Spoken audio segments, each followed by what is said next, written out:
João, capítulo 17. Jesus falou assim, e levantando seus olhos ao céu, disse: Pai, é chegada a hora.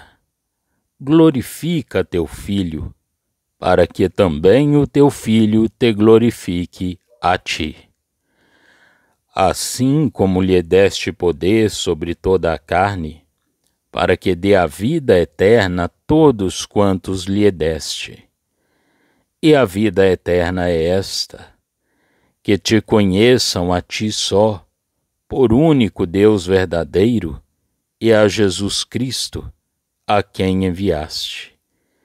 Eu glorifiquei-te na terra, tendo consumado a obra que me deste a fazer. E agora, glorifica-me tu, ó Pai, junto de ti mesmo, com aquela glória que tinha contigo antes que o mundo existisse. Manifestei o teu nome aos homens, que do mundo me deste. Eram teus, e tu mos deste, e guardaram a tua palavra. Agora já têm conhecido que tudo quanto me deste provém de ti, porque lhes dei as palavras que tu me deste, e eles as receberam, e têm verdadeiramente conhecido que saí de ti, e creram que tu me enviaste. Eu rogo por eles, não rogo pelo mundo, mas por aqueles que me deste, porque são teus, e todas as minhas coisas são tuas, e as tuas coisas são minhas, e nisso sou glorificado. E eu já não estou mais no mundo, mas eles estão no mundo, e eu vou para ti. Pai Santo, guarda em teu nome aqueles que me deste, para que sejam um, assim como nós. Estando eu com eles no mundo, guardava-os em teu nome. Tenho guardado aqueles que tu me deste, e nenhum deles se perdeu, senão o filho da perdição, para que a Escritura se cumprisse. Mas agora vou para ti, e digo isto ao mundo, e digo isto no mundo, para que tenham a minha alegria completa em si mesmos. Dei-lhes a tua palavra, e o mundo os odiou, porque não são do mundo, assim como eu não sou do mundo. Não peço que os tires do mundo, mas que os livres do mal. Não são do mundo, como eu do mundo não sou. Santifica-os na tua verdade. A tua palavra é a verdade. Assim como tu me enviaste ao mundo, também eu os enviei ao mundo, e por eles me santifico a mim mesmo, para que também eles sejam santificados na verdade.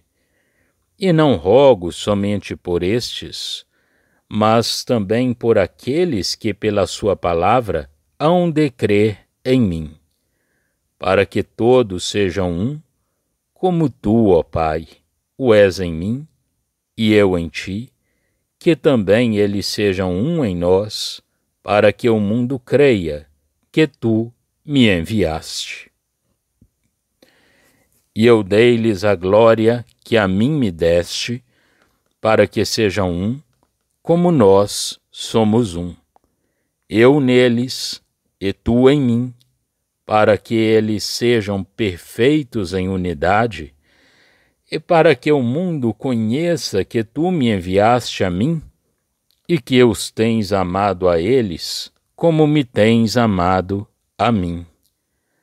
Pai, aqueles que me deste, quero que, onde eu estiver, também eles estejam comigo, para que vejam a minha glória que me deste, porque tu me amaste antes da fundação do mundo. Pai justo, O mundo não te conheceu, mas eu te conheci, e estes conheceram que tu me enviaste a mim. Eu lhes fiz conhecer o teu nome, e lhe farei conhecer mais, para que o amor com que me tens amado esteja neles, e eu neles esteja. João, capítulo 17. Este capítulo divide-se assim. Os versos 1 a 5 referem-se ao próprio Cristo, à sua obra, à sua posição em glória, e a esta glória como pertencendo à sua pessoa, e sendo o resultado da sua obra. Os versos 1 a 3 apresentam a sua nova posição sob dois aspectos. Glorifica o teu Filho, e a autoridade sobre toda a carne para a vida eterna àqueles que lhe foram dados. Os versos 4 a 5 apresentam a sua obra e os seus resultados. Os versos 6 a 13 dão-nos a relação dos seus discípulos com o Pai, cujo nome ele lhes tinha já revelado, dando-lhes as palavras que ele próprio tinha recebido do Pai, a fim de que eles pudessem gozar da plena bênção resultante dessa relação. Jesus também ora por eles, para que eles sejam um, como ele e o Pai são um. Nos versos 14 a 21, é apresentada a sua relação com o mundo, em virtude da palavra do Pai lhes ter sido confiada. Nos versos 20 a 21, Jesus introduz no gozo das bênçãos, que só os seus próprios discípulos possuiriam, aqueles que viessem a crer por intermédio da sua palavra. Os versos 22 a 26 revelam o resultado, tanto futuro quanto já deste mundo, para eles, a saber, a posse da glória que o próprio Cristo tinha recebido da parte do Pai, a felicidade de estarem com ele, gozando o prazer de verem a sua glória. O amor do Pai estaria com eles neste mundo, do mesmo modo como Cristo tem sido objeto desse amor. E o próprio Cristo estaria neles. Só os últimos 3 versos elevam os discípulos aos céus, como se de verdade suplementar, adicional, se tratasse. Eis, pois, um breve resumo deste maravilhoso capítulo onde somos admitidos a escutar, não os discursos de Jesus ao homem, mas os votos do seu coração quando ele derrama sua alma no coração de seu Pai, para a bênção daqueles que lhe pertencem. Maravilhosa graça esta que nos admite a escutar esses votos de Jesus e a compreender todos os privilégios que emanara dos seus cuidados a nosso respeito, pois somos o assunto dessas excelsas conversas entre Filho e Pai, do seu amor mútuo para conosco, quando Cristo exprime os seus próprios votos, o que lhe prende o coração, o que ele apresenta ao Pai como sendo seu desejo pessoal. Algumas explicações podem ajudar a compreender melhor todo o alcance de certas passagens deste maravilhoso e precioso capítulo. Que o Espírito de Deus nos ajude a consegui-lo. O Senhor, cujos olhares de amor tinham sido até então dirigidos para os seus discípulos sobre a terra, leva agora os olhos ao céu, dirigindo-se a seu Pai. Era chegada a hora de glorificar o Filho, para que, na glória, o Filho glorificasse o Pai. Tal é, de um modo geral, a nova posição de toda a obra de Deus para a sua glória. A carreira de Jesus neste mundo estava terminada e ele devia agora ser elevado ao céu. 2 coisas se relacionavam com esta exaltação: a autoridade sobre toda a carne e o dom da vida eterna. àqueles que o Pai lhe tinha dado. O cabeça de todo homem é Cristo. 1 Coríntios 11:3. Aqueles que o Pai lhe deu recebem a vida eterna daquele que subiu ao céu. A vida eterna era o conhecimento do Pai, o único Deus verdadeiro, e de Jesus Cristo, a quem ele tinha enviado. Verso 3. O conhecimento do Todo-Poderoso dava segurança ao peregrino da fé. O conhecimento de Jeová dava certeza do cumprimento das promessas de Deus a Israel. O conhecimento do Pai, que enviava o Filho Jesus Cristo, homem ungido e salvador, que era a própria vida recebida assim como uma coisa atual, 1 João 1, de 1 a 4, era a vida eterna. Aqui, o verdadeiro conhecimento não é uma proteção exterior ou uma esperança futura, mas a comunicação em vida da comunhão com o ser assim conhecido na alma. A comunhão com o próprio Deus, plenamente conhecido como sendo o Pai e o Filho. A verdade, que faz o tema desta passagem, não é a divindade da pessoa do Filho, embora uma pessoa divina pudesse sozinha ocupar um tal lugar e falar dessa maneira, mas o lugar que o Filho tomou, cumprindo os planos de Deus. O que é dito de Jesus neste capítulo só poderia ser dito daquele que é Deus. Mas esta passagem ocupa-se do lugar de Jesus nos planos de Deus e não da revelação da sua natureza. Ele recebe tudo de seu Pai. É seu enviado. Seu Pai o glorifica. Quanto mais examinarmos o Evangelho segundo João, mais veremos uma pessoa que fala e atua como pessoa divina, um com o Pai, e podia bem fazê-lo, mas operando sempre como aquele que tomou o jugo de servo, que não age sob sua responsabilidade, tudo recebendo de seu Pai. Eu glorifiquei-te, agora glorifica-me. Que sublime linguagem de igualdade de natureza e de amor. Jesus não diz, e agora eu me glorificarei a mim mesmo. Não. Ele tomou a posição de homem para tudo receber, embora fosse a glória o que ele possuía com o Pai ainda antes de o mundo existir. Isto é de uma singular beleza. Acrescentarei apenas que foi sobre este ponto que Satanás procurou em vão seduzi-lo no deserto. Podemos ver a mesma verdade da comunicação da vida eterna em relação com a sua natureza divina e a sua unidade com o Pai, na 1 João 5:20. Aqui, na passagem que agora estudamos, o Senhor cumpre a vontade do Pai e depende dessa vontade da posição que tomou e até mesmo naquela que vai tomar na glória, por muito gloriosa que seja a sua natureza. No capítulo 5 deste Evangelho, o Senhor vivifica quem Ele quer. Aqui, Ele dá a vida àqueles que o Pai lhe deu.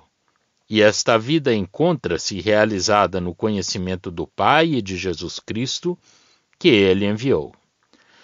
Na continuação do texto, o Senhor declara as condições sob as quais Ele toma esse lugar em cima, no céu, lugar que se liga à sua pessoa, no verso 1.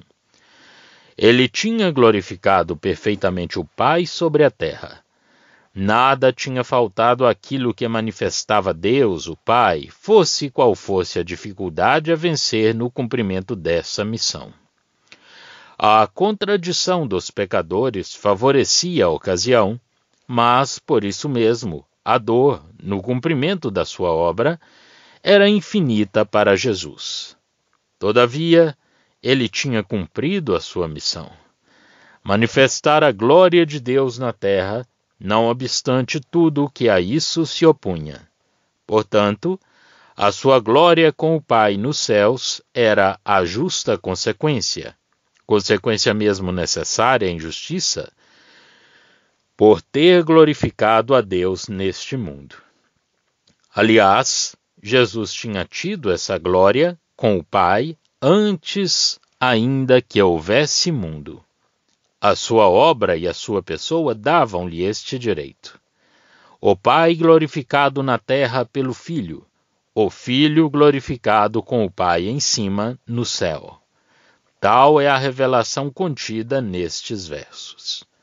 Ora, a participação desta glória era um direito que emanava da pessoa de Jesus como Filho, mas a participação de uma glória na qual ele entrava como homem, em consequência de, como tal, ter perfeitamente glorificado seu Pai aqui na terra.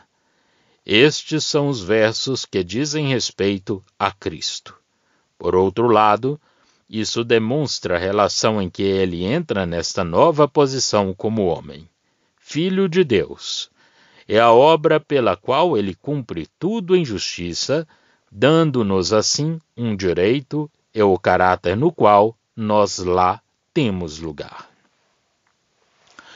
Agora, versos 6 e seguintes, Jesus fala dos seus discípulos, como eles entravam na sua própria posição, em conexão com a posição de Jesus e em relação com o seu Pai. Ele tinha manifestado o nome do Pai àqueles que o Pai lhe tinha dado no mundo. Pertenciam ao Pai e o Pai tinha os dado a Jesus. Eles tinham guardado a palavra do Pai. Era a fé na revelação que o Filho tinha feito do Pai. As palavras dos profetas eram verdadeiras. Os fiéis gozavam delas e elas sustinham a sua fé.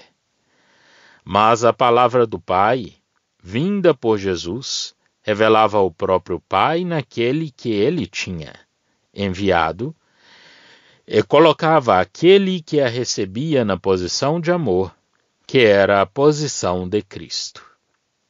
E conhecer o Pai e o Filho era a vida eterna.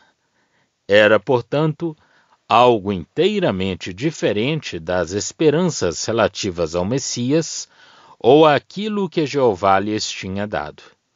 De igual modo, também os discípulos são apresentados ao Pai, mas não como recebendo Cristo no caráter de Messias, e honrando-o como possuindo o poder inerente a este título. Eles tinham conhecido que tudo o que Jesus tinha provinha do Pai. Verso 7. Jesus era, pois, para eles, o Filho de Deus. A sua ligação com o Pai era reconhecida, e por muito débeis que fossem, o Senhor os reconhece, segundo a apreciação que faz da fé deles, segundo o objeto dessa fé, como conhecida dele próprio, e não segundo a inteligência deles. Que verdade tão preciosa! Comparar capítulo 14, verso 7. Os discípulos reconheciam, pois, Jesus como recebendo tudo do Pai, e não como o Messias, vindo de Jeová. Porque todas as palavras que o Pai tinha dado a Jesus, Jesus lhes tinha dado a eles. Verso 8. Assim, Jesus tinha levado seus discípulos, quanto às suas próprias almas, no conhecimento das relações que existiam entre Filho e Pai, em plena comunhão, segundo as comunicações do Pai ao Filho, com a posição que ele próprio tinha tido durante a sua estadia no mundo, por meio dessas comunicações que lhe eram feitas, em virtude da sua posição de filho neste mundo. Ele fala da posição deles pela fé, e não da sua realização dessa posição. Assim, os discípulos tinham reconhecido que Jesus tinha saído de junto do Pai e que vinha com a autoridade do Pai. O Pai tinha-o enviado.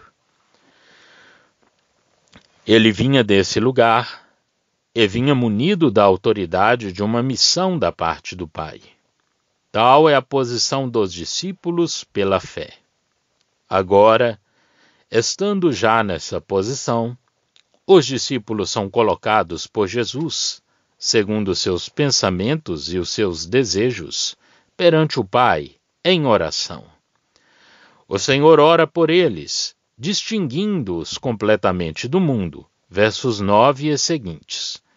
Tempo viria em que ele apresentaria ao Pai os seus pedidos a respeito do mundo, segundo o Salmo 2. Não fazia isso agora, mas orava por aqueles que, fora do mundo, o Pai lhe tinha dado, porque eles eram do Pai. Todo aquele que é do Pai está em oposição com o mundo. Comparar 1 João 2,16. O Senhor apresenta ao Pai dois motivos do seu pedido. Primeiro, eles são teus. Os discípulos eram do Pai, de modo que o Pai, para sua própria glória, e por causa do seu afeto por aquilo que lhe pertencia, devia guardá-los. Segundo, eu sou glorificado neles, de sorte que, se Jesus era o objeto da afeição do Pai, por essa razão também o Pai devia guardá-los. De resto, os interesses do Pai e do Filho não podiam ser separados. Se os discípulos eram do Pai, eram por essa mesma razão do Filho. E isto não era senão um exemplo desta verdade universal, que tudo que é do Pai que tudo que é do Filho é do Pai, e tudo que é do Pai é do Filho. Verso 10.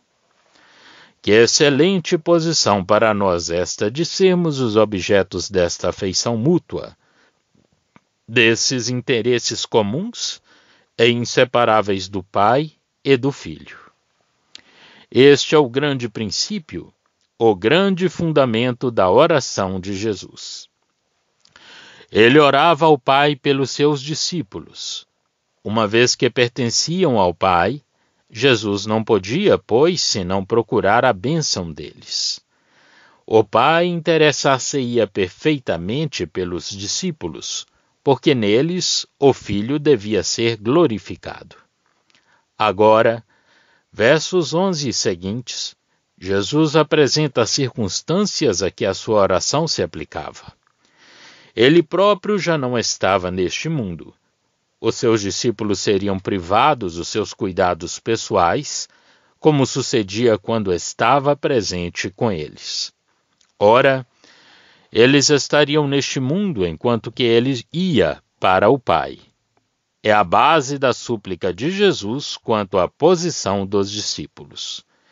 Ele põe-nos em contatos com o Pai Santo, com toda a perfeição do amor de um tal Pai, o Pai de Jesus Cristo, e Pai deles também, e agora, e era a bênção deles, a santidade que a sua natureza exigia, uma vez que deviam estar em conexão com ele. Eles eram os enviados diretos do Pai. O Pai guardaria em seu próprio nome aqueles que ele tinha dado a Jesus. As relações eram assim diretas. Jesus remetia os discípulos ao Pai, e remetiam-lhes, não somente como pertencendo ao Pai, mas também como sendo seus, revestidos de todo o valor que esse fato lhes dava aos olhos do Pai. O objeto da sua solicitude era guardar os discípulos na unidade, como o Pai e o Filho são um. Um só Espírito Divino constituía o laço dessa unidade. E, nesse sentido, o laço era verdadeiramente divino. Enquanto cheios do Espírito Santo, eles tinham um só pensamento, uma só vida, um só fim. É a unidade de que se fala aqui. O Pai e o Filho eram o seu único objeto, e o cumprimento dos seus planos, e dos seus desígnios a sua única ocupação. Eles não tinham senão os pensamentos de Deus, porque o próprio Deus, o Espírito Santo, era a origem desses pensamentos. Uma só natureza e um só poder divino, o Espírito Santo, os uniam. Por consequência, Os seus pensamentos, o seu alvo, a sua vida, toda a sua existência moral e espiritual formavam um todo único. Eles eram um. As palavras do Senhor estão, pois, e necessariamente, à altura dos seus próprios pensamentos, quando exprime os seus desejos acerca dos seus. Quando se trata da realização, é necessário pensar no homem, mas também numa força que se concretiza na fraqueza.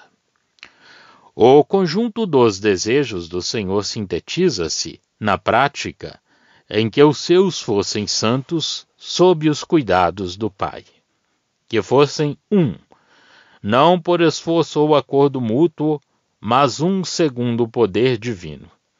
Ele mesmo, estando neste mundo, os tinha guardados segundo o nome do Pai, fiel no cumprimento de tudo o que o Pai lhe tinha confiado, e não perdendo nenhum daqueles que eram dele. Quanto à sorte de Judas, ela era, ao fim e ao cabo, o cumprimento da palavra. Verso 12. Doravante, os cuidados de um Jesus presente no mundo já não podiam ter lugar. Mas Jesus dizia-lhes aquelas coisas, estando ainda aqui, para que os discípulos as ouvissem e compreendessem que estavam colocados perante o Pai, na mesma posição em que Cristo tinha estado, e concretizassem assim neles, nessa mesma relação, a alegria que Jesus tinha sentido. Que indizível graça! Tinham perdido de vista a Jesus, para se encontrarem por ele e nele, na sua própria relação com o Pai, gozando de tudo o que ele gozava nessa comunhão, neste mundo, como estando na própria relação deles com o Pai, e assim no lugar que Jesus tinha tido. Foi por isso que ele lhes comunicou todas as palavras que o Pai lhe tinha dado, e as comunicações do amor do Pai a si próprio, quando ele andava neste mundo como Filho. E no nome do Pai Santo, pelo qual o próprio Filho se lhe dirigia da terra, o Pai devia guardar aqueles que o Filho aqui tinha deixado. E assim eles veriam a sua alegria inteiramente realizada neles próprios. Tal era a relação dos discípulos com o Pai, estando Jesus ausente. Agora, no seguimento daquela relação, versos 14 e seguintes, o Senhor dá a relação deles com o mundo. Tinha-lhes dado a palavra de seu Pai, não as palavras para os colocar em comunhão com ele. Tinha-lhes dado a sua palavra, testemunho do que ele era, e o mundo tinha-os odiado, como odiara Jesus. Testemunho vivo e pessoal do Pai, e odiado o próprio Pai. Estando assim em relação com o Pai, que os tinha tomado de entre os homens do mundo, e tendo recebido a palavra do Pai, e por este conhecimento a vida eterna no Filho, os discípulos não eram do mundo, como Jesus do mundo não era. Era por isso que o mundo os odiava. Porém, o Senhor não ora que eles sejam tirados do mundo, mas que o Pai os guarde do mal. Entra em detalhes a esse respeito, fundando seus votos em que os discípulos não eram do mundo, e repete este pensamento, como devendo servir de base à posição deles aqui na terra. Eles não são do mundo, como eu do mundo não sou. Verso 16. Que deveriam eles então ser? Segundo que regra, ou sobre que modelo deveriam eles ser formados? Pela verdade. E a palavra do Pai é a verdade. Cristo foi sempre a palavra, o Verbo, mas a palavra viva nos homens. Nós possuímos esta palavra por escrito, e estável, nas Sagradas Escrituras, como o Espírito Santo a fez conhecer. As Escrituras revelam Cristo e dão-lhe testemunho. Era assim que os discípulos deviam ser separados. Santifica-os na verdade. A tua palavra é a verdade. Verso 17. Eis o que eles deviam ser pessoalmente, formados pela palavra do Pai, tal como ele foi revelado em Jesus. Temos em seguida a missão dos discípulos. Jesus envia-os ao mundo, como o Pai o tinha enviado a ele ao mundo. Ao mundo, e de modo nenhum do mundo. Eles são enviados da parte de Cristo ao mundo. Se eles tivessem sido do mundo, não teriam podido ser enviados ao mundo. Mas aqui Jesus não fala somente, como fez no verso 14, da palavra do Pai, que era a verdade, nem da comunicação desta palavra por Jesus, presente com seus discípulos, dizendo: dei-lhes a tua palavra. Havia algo mais.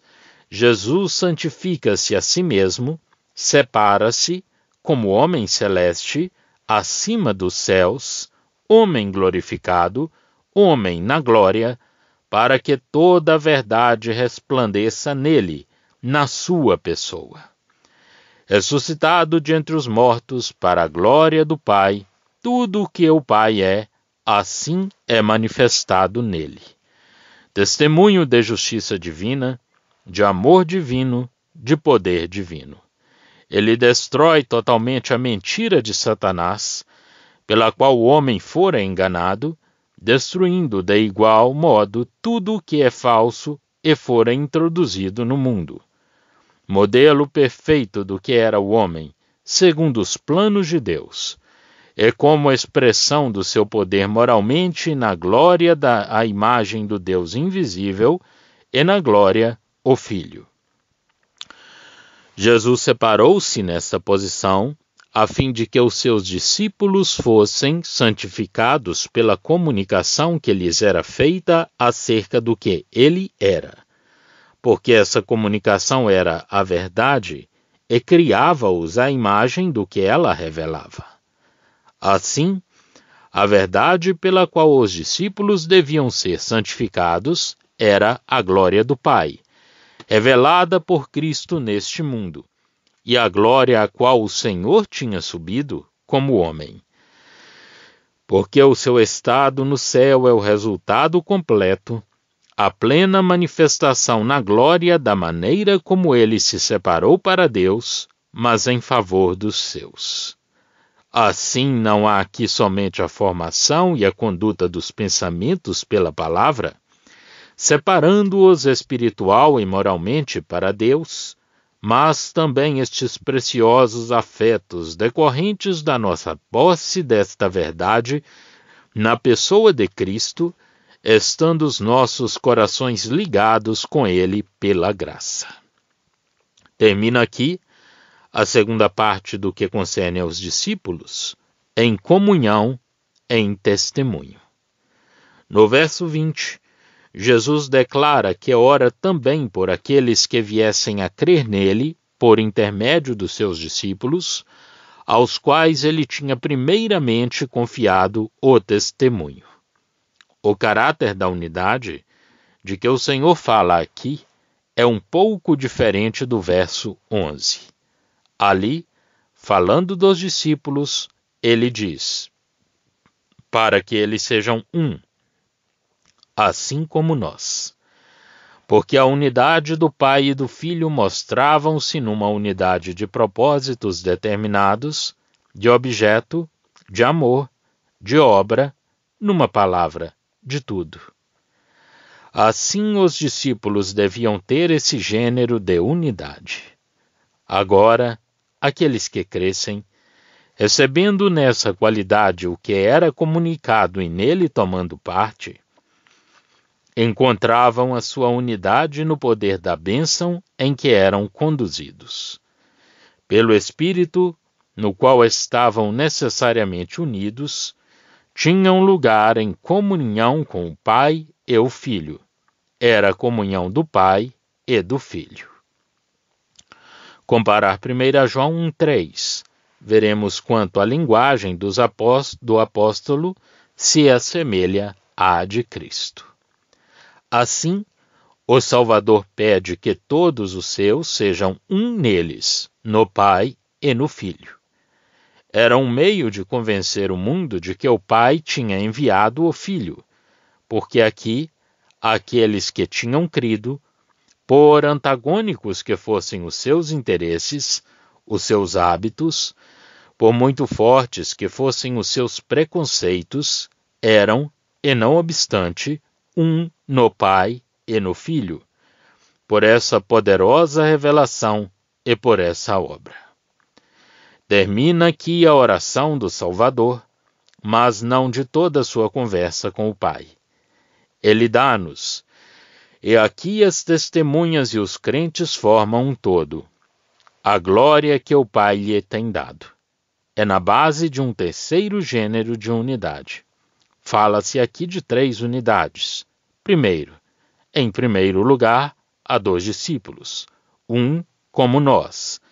Unidade formada pelo poder de um só Espírito, em pensamento, em propósito, em serviço. O Espírito Santo tornando-os todos um, o mesmo caminho a percorrer, sendo a expressão dos seus pensamentos e do seu poder, e não de outra coisa. Segundo, em segundo lugar, a unidade daqueles que viessem a crer por intermédio deles, unidade em comunhão com o Pai e o Filho, um em nós, sempre pelo Espírito Santo, mas como sendo levados lá, como já dissemos, ver 1 João 1,3. Terceiro, e em terceiro lugar a unidade na glória, perfeitos em um, em manifestação e em revelação descendo sobre eles, o Pai no Filho e o Filho em todos eles. A segunda unidade era para que o mundo cresce, a terceira unidade para que ele conhecesse. As 2 primeiras estavam literalmente cumpridas, segundo os termos em que tinham sido expressas, e não será necessário acrescentar o quanto, e desde logo os crentes se têm afastado dessas verdades. É verdade que, na glória, todos partilharão desta unidade absoluta de pensamento, de objeto, de propósito determinado, que se encontra na unidade do Pai e do Filho. Tendo chegado à perfeição, isto é, o que o Espírito Santo tinha produzido espiritualmente na sua energia absorvente, que excluía qualquer outra fonte de pensamento e de ação, era natural e comum a todos na glória. Mas a razão de ser desta unidade na glória faz com que um outro caráter se lhe junte, o de manifestação, ou, pelo menos, de uma fonte interior que realiza sua manifestação nos fiéis glorificados.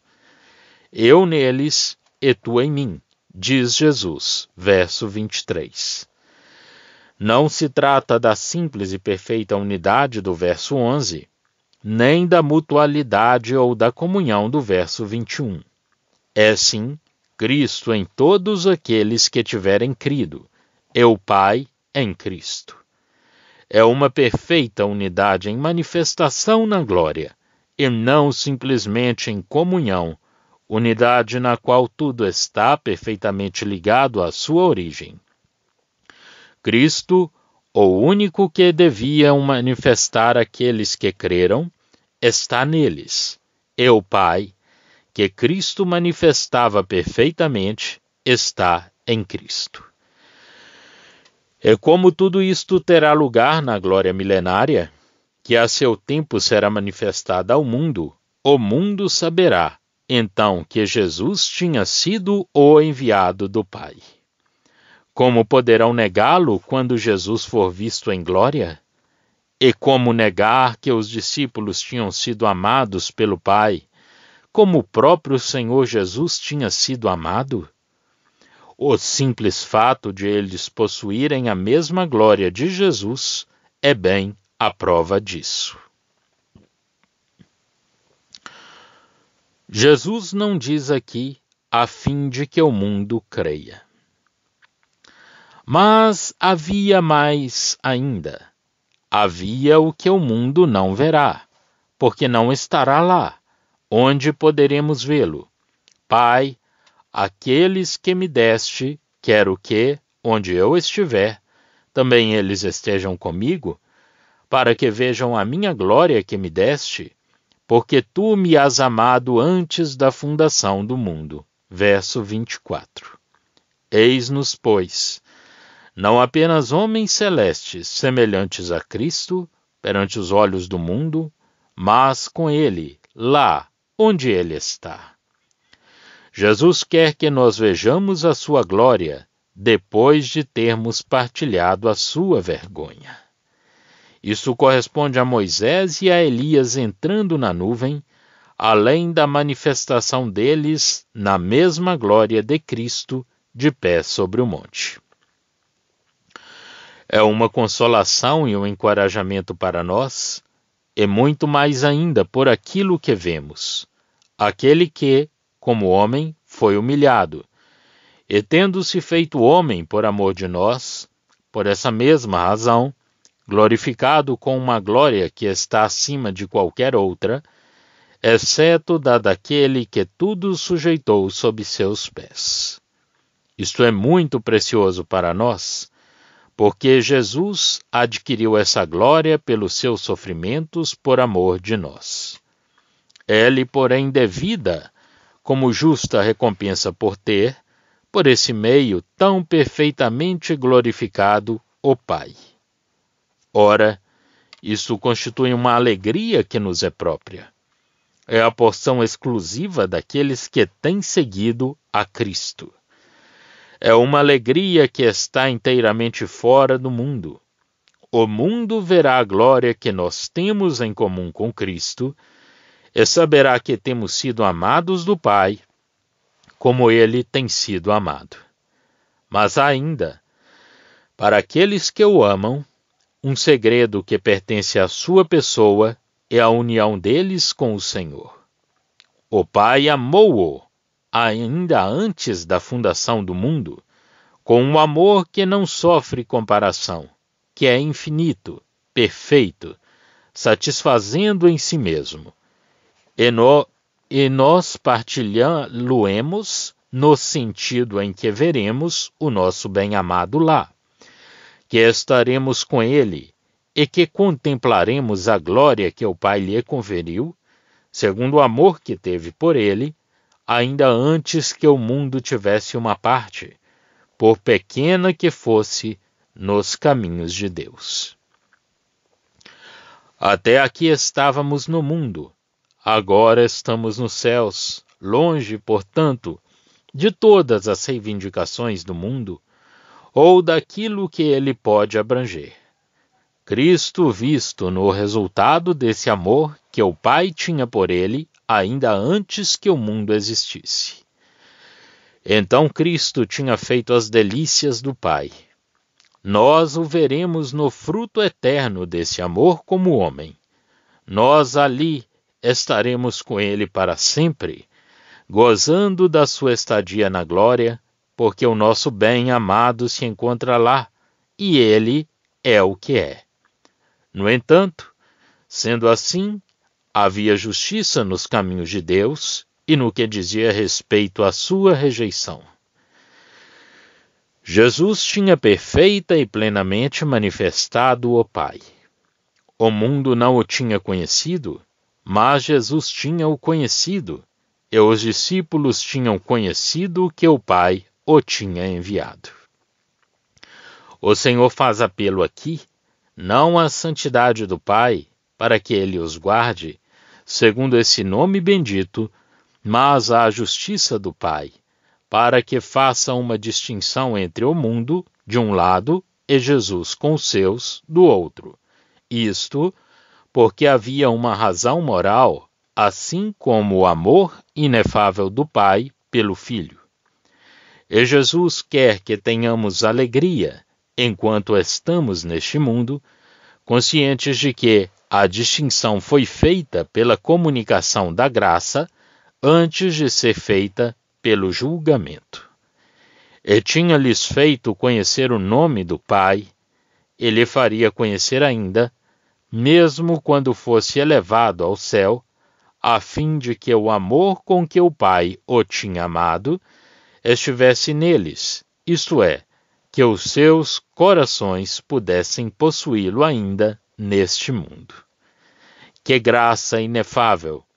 E o próprio Senhor Jesus neles também, comunicando-lhes esse amor, ele, a fonte de força para dele gozarem, dirigindo-o, por assim dizer, com toda a perfeição nos seus corações, onde habita pelo seu Santo Espírito.